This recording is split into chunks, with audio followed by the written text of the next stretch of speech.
वित्त मंत्री निर्मला सीतारमण ने 23 जून को कहा कि कृषि क्षेत्र के दम पर अर्थव्यवस्था में तेजी लौटेगी, जिसके हरे कोपले दिखने लगे हैं।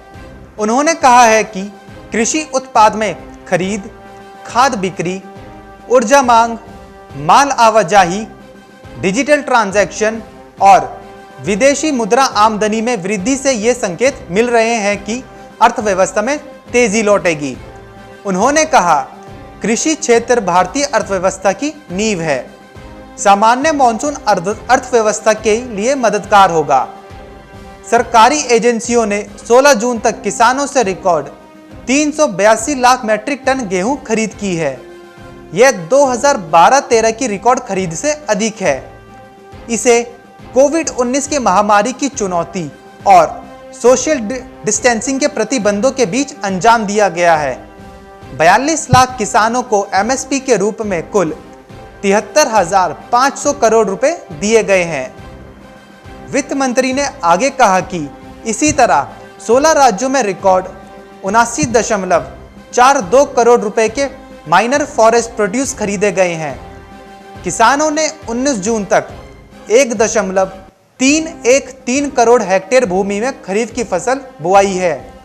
यह पिछले साल से 39% अधिक है। तेल बीज, दाल और कपास की खेती के रकबे में वृद्धि हुई है। वित्त मंत्री की ओर से जारी बयान में कहा कि खादों की बिक्री भी कृषि क्षेत्र का एक संकेतक है। मई 2020 में पिछले साल के मुकाबले 98% की तेजी के साथ 40.02 लाख टन खाद बिक्री हुई है। इससे कृषि क्षेत्र की मजबूती का पता चलता है। वित्त मंत्री ने कहा कि जीडीपी में भले ही इस क्षेत्र का बहुत बड़ा योगदान ना हो, लेकिन इसमें वृद्धि का सकारात्मक प्रभाव बड़ी आबादी पर पड़ता है, जो कि खेती पर निर्भर है। ताज़ा आधिकारिक आंकड़ों के मुताबिक भारत की जीडीपी साल 2019-20 में 4.2% की रफ्तार से बढ़ी, जो कि 11 साल में सबसे कम वृद्धि दर है। निवेश और मांग में कमी की वजह से नतीजे खराब रहे हैं। पिछले वित्त वर्ष के मुकाबले कृषि और इससे जुड़ी गतिविधियों में वृद्धि दर 2.4% से बढ़कर 4% रही।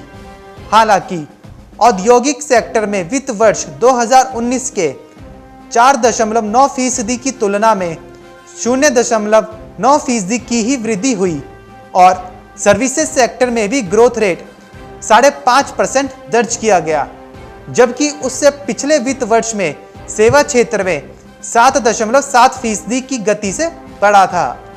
Bureau report, market times TV.